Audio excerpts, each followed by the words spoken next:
Yes, thank you very much, Michael. And you already prepared the floor for the network of networks. What you suggested for GACER, the Global Alliance on Community Engaged Research.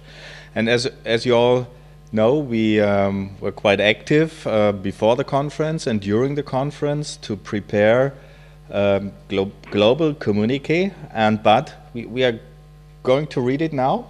So please come up and tell us what the world has contributed to the communique.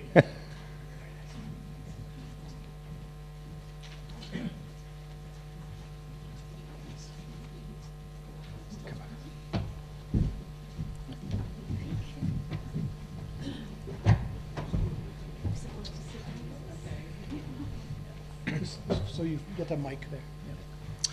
So thank you, Norbert, and thank you, Michael. You really set the scene well for what we're going to talk about, which is an action coming out of this networking world.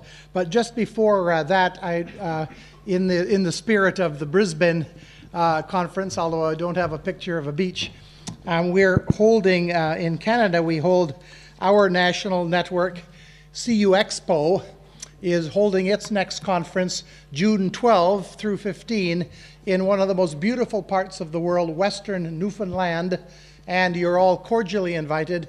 And I think Louise, put your hand up there, and Joanna, where's your hand? Talk to them about it, and I'm sure you'll enjoy it.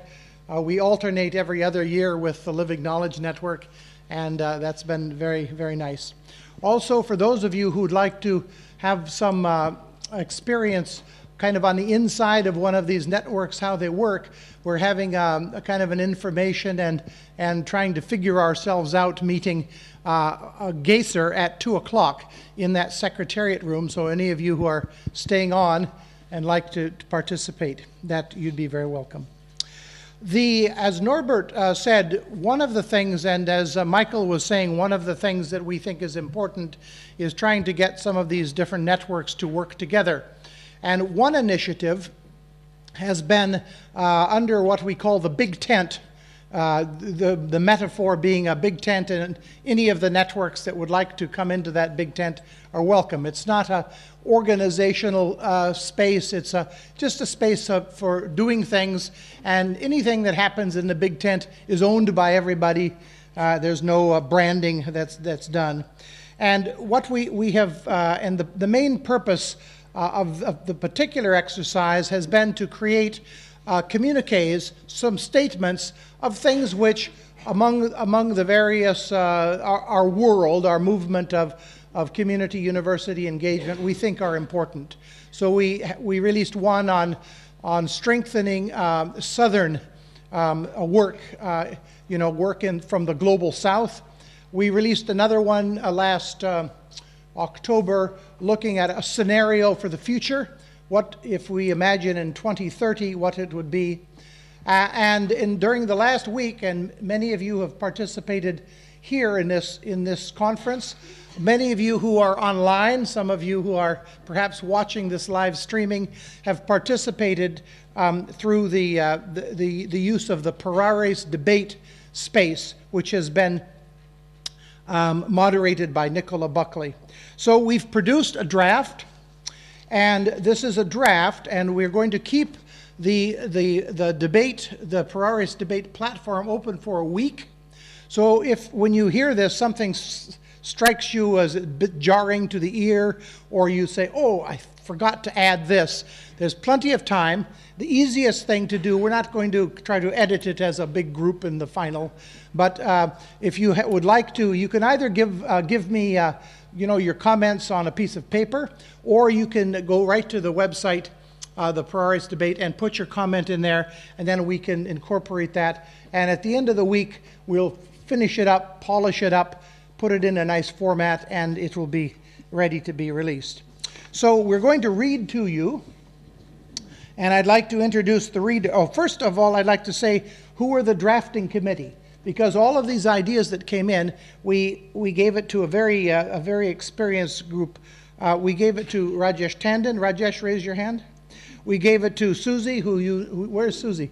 Raise your hand. We gave it to Leslie Brown. Leslie, raise your hand.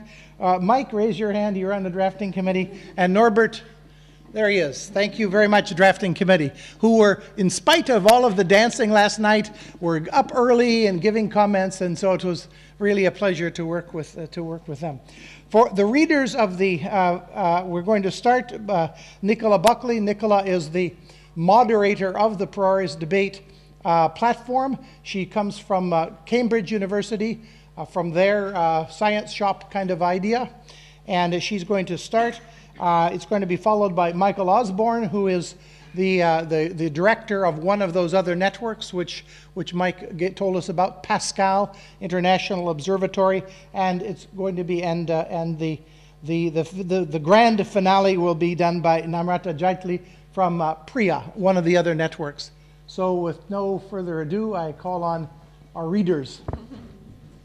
Okay, can you hear me? Communiqué on Sustainability, Knowledge and Democracy. This statement is the product of a global dialogue and discussion process hosted by the Living Knowledge Network's Priorities project. It is an initiative of the Big Tent group of international networks, which includes Asia Pacific University Community Engagement Network, Centro Boliviano de Estudios Multidisciplinarios, Commonwealth Universities Extension and Engagement Network, Community Campus Partnerships for Health, Global Alliance on Community Engaged Research, Global University Network for Innovation, Living Knowledge Network, Pascal International Observatory, Participatory Research in Asia, and the Taloir Network, with additional contributions from on-site and online participants at the 5th International Conference of the Living Knowledge Network. We begin by expressing our deep concerns about the continued destruction of our common home, the planet Earth, our over-dependence on technological solutions and how this can lead to greenwashing, ways that the dominant global economic system with its unitary focus on economic growth results in increased inequality, loss of jobs, alienation from both land and each other, the persistent exclusion of the dreams of the bottom billion people of our world, and stressful and unhealthy lifestyles leading to physical and mental health problems. We are witnesses to massive expressions of aspiration and deep change as seen in the Arab Spring and the Occupy movements. We are aware and supportive of work being done in many global higher education and engagement spaces, such as the Science and Society program of the European Commission.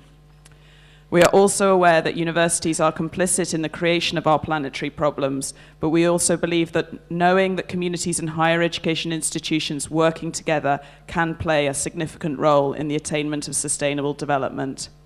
We respectfully contribute our ideas to spaces for engagement and action on issues of planetary survival, including, but not limited to, the United Nations Rio+20 events, Higher Education Treaty Circle process, and Horizon 2020 program in Europe.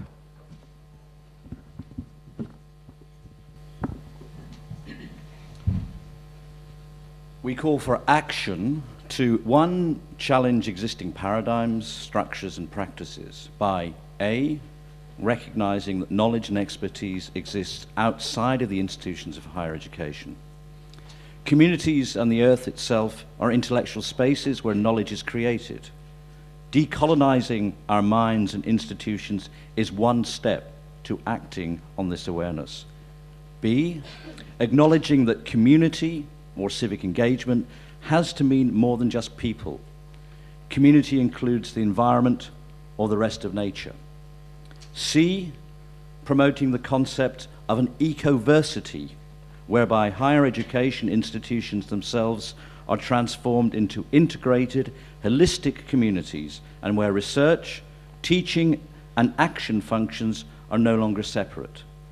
D, breaking down the silos of knowledge creation and moving to co-creation of knowledge in the university and community. E, being open to ideas such as appointing community scholars, creating smaller universities, walking on the grass.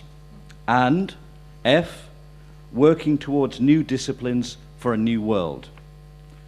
2, increasing the accountability of higher education by A, shifting accountability from authorities and funders to citizens, involving community at all levels of higher education governance. B, linking our academic work with environmental social movements and to related movements against poverty towards a solidarity economy. C, ensuring that people have an understanding of the interdependencies between environmental, social, and economic forces, and the skills and abilities to meet sustainability challenges. And D, moving beyond eco-branding by holding institutions accountable for the trademarks, brands, and media around sustainability that they display. 3, understanding the connections of our local practices within a global framework by A, acknowledging that in this interconnected world, all ecological disturbances in one ecozone spread rapidly throughout the world. B, promoting new mechanisms of global governance and democratic accountability with multi-stakeholder perspectives. And C, supporting the development of higher education theories and practices that nurture our global commons in the interest of a global public good. In closing, we live in turbulent times. Our world is changing at accelerating speed. Information is everywhere, but wisdom appears in short supply when trying to address key interrelated challenges of our times, such as runaway climate change, the loss of biodiversity, the depletion of natural resources, the ongoing homogenization of culture, and rising inequity. Universities have a responsibility to look after the well-being of the planet, not as standalone beacons of knowledge, but as places where wisdoms of communities, ecosystems, and the academy are in partnerships for a world that is more sustainable and just.